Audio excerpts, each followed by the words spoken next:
एक गांव में एक चुड़ैल का साया था जिससे उस गांव के लोगों की जिंदगी ही बदल गई। आइए देखते हैं कि गांव के लोगों के साथ क्या हुआ था। एक दिन गांव की 3 औरतें, जिनका नाम श्यामा, रूपा और सपना होता है, आपस में बैठकर बातें कर रही होती हैं। अरे रूपा बहन, मैं तुम्हें क्या बताऊं, मेरी सास ने तो मेरा दिमाग खराब कर रखा है। अगर मेरा बस चले तो मैं उसकी जान ही ले लूं।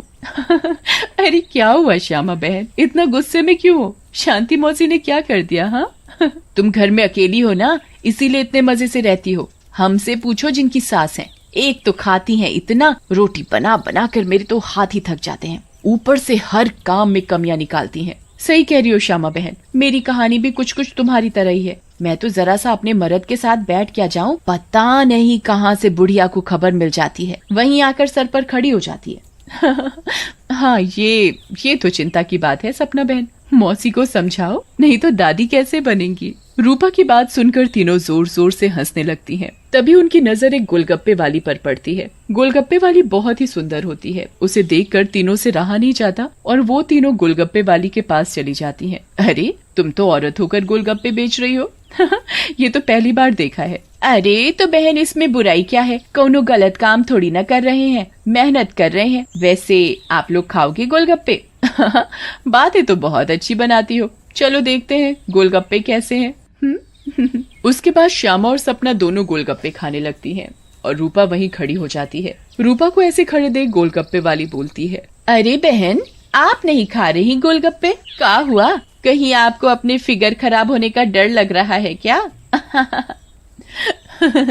अरे नहीं नहीं, ऐसी बात नहीं है, मैं बस बाहर का सामान कम खाती हूँ और कोई बात नहीं, इन दोनों को खाने दो। श्यामा और सपना गोलगप्पा खाने के बाद बोलती हैं, अरे वाह गोलगप्पे वाली, क्या गोलगप्पे हैं, मुंह से तो स्वाद ही नहीं जा रहा, मजा आ गया।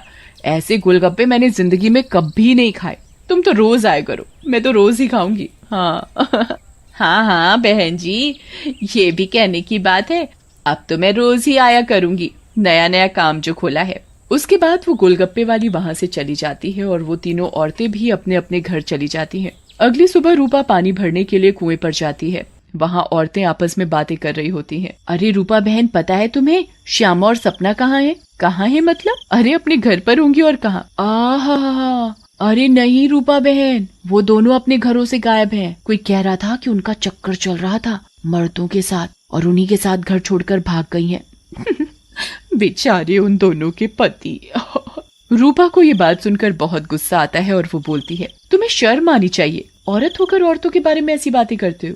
ऐसा कहकर रूपा वहाँ से चली जाती है। शाम को वही गोलगप्पे वाली गांव में फिर से आती है। चीनू और टीनू नाम के 2 मंचुले उसे देखकर बोलते हैं, अबे टीनू, वो देख क्या लड़की है, एकदम एक नंबर, ये तो तेरी भाभी बनने लायक है बीड़ू। सही कह रहा है चीनू, लेकिन इसमें थोड़ा गलती होने का, ये अपन की नहीं, तेरी भाभी बनने लायक है, समझा क्या? फिर वो दोनों गोलगप्पे वाली के पास जाते हैं और बोलते हैं, ए गोलगप्पे वाली, क्या गोलगप्पे खिलाएगी हम दोनों को? आप दोनों भी कैसी बातें करते हैं, ये गोलगप्पे क्या मैंने पानी भरकर होली में मारने के लिए रखे हैं? आप बहुत मजाक किया हो मेरी तरह। वैसे क्या नाम है आपका? नाम में क्या रखा है साहब, आप गोलगप्पे खाइए ना, अगली बार आऊंगी तो नाम भी पता चल जाएगा। फिर चीनू और टीनू गोलगप्पे खाने लगते हैं। वाह, क्या गोलगप्पे हैं, इतने टेस्टी, लगता है तुम्हारे हाथ चूम लूं। मजा आ गया, मजा।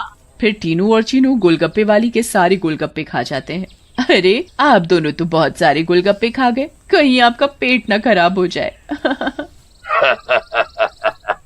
कुछ नहीं होगा हम दोनों को, हम दोनों का बॉडी एकदम स्टील के माफिक है। वैसे कल आएंगी आप यहाँ?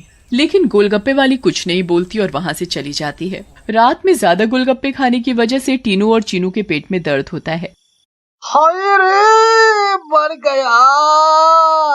अरे टीनू भाई, ये लड़के का चक्कर अपन दोनों के लिए भारी पड़ गया रे। बहुत तेज दर्द हो रहा है पेट में।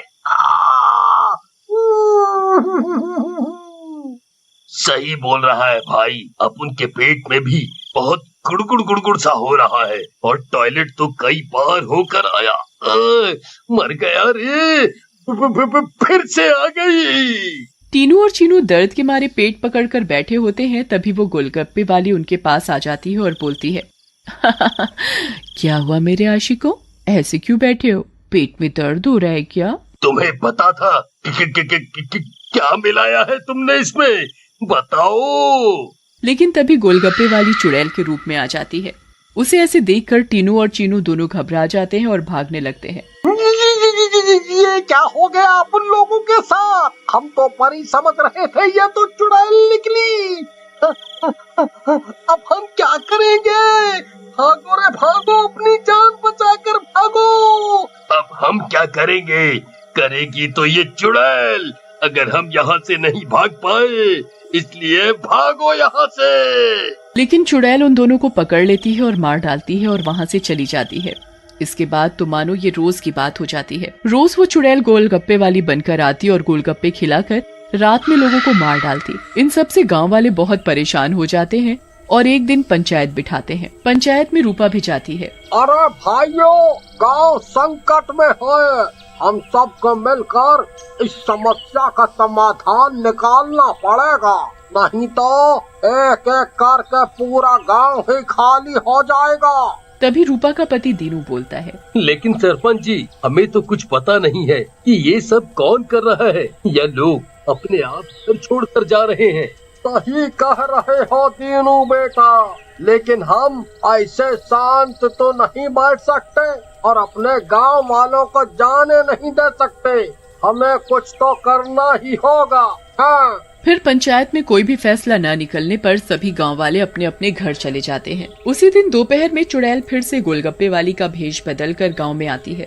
रूपा उसके पास जाती है और बोलती है, अरे गोलगप्पे वाली, जरा गोलगप्पे खिला दे, सुबह से मन खराब हो रहा है, शायद चटपटा खाने से ठीक हो जाए। लेकिन तभी उसकी नजर गोलगप्पे वाली के पैरों पर पड़ती है। गोलगप्पे वाली के पैर उल्टे होते हैं। रूपा ये देखकर समझ जाती है कि हो न हो ये इसी का किया धरा है। रूपा सब समझने के बावजूद गोलगप्पे खाने लगती है और खाकर वहाँ से चली जाती है और दीनू के घर में जाकर सारी बात बताती है, जिसे सुनकर दीनू बोलता है, तुम पागल हो गई हो क्या रूपा?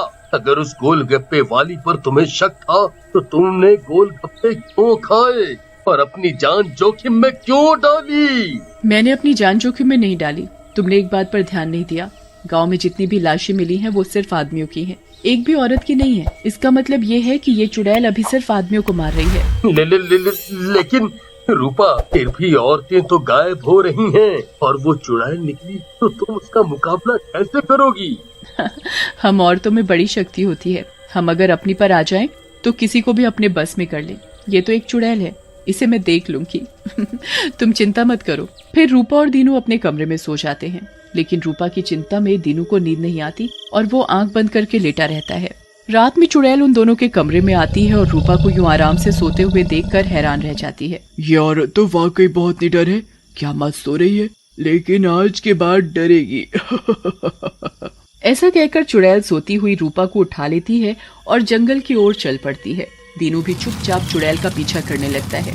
चुड़ैल एक गुफा के सामने पहुंचकर रुक जाती है और गुफा को खोलती है। खुल जा सिमसिम। गुफा का दरवाजा खुल जाता है और चुड़ैल अंदर चली जाती है। दीनू भी चुपके से उनके पीछे पीछे अंदर चला जाता है। अंदर जाकर चुड़ैल रूपा को एक अंधेरे कमरे में ले जाती है और रोशनी करती है। जैसे ही वहाँ रोशनी होती है, गांव की बाकी औरतें भी रूपा को दिखाई देती हैं। श्यामा और सपना भी वहाँ होती है। अरे चुड़ैल, ये सब क्या है?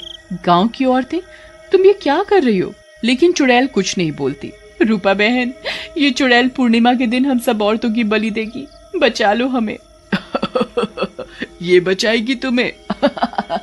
इसकी जान तो खुद खतरे में है। तभी वहाँ दीनू आ जाता है और बोलता है, रूपा की नहीं चुड़ैल, बल्कि तू खतरे में है। दीनू सब औरतों को जलती मशाल दे देता है। चुड़ैल, तूने हमको और गांव वालों को बहुत परेशान किया है, गोलगप्पों की कसम, तुझे छोड़ेंगे नहीं। ऐसा कहकर औरतें चुड़ैल के ऊपर मशाल डाल देती हैं और चुड़ैल जलने लगती है। मुझे जाने दो, छोड़ दो। लेकिन चुड़ैल थोड़ी ही देर में जलकर भस्म हो जाती है।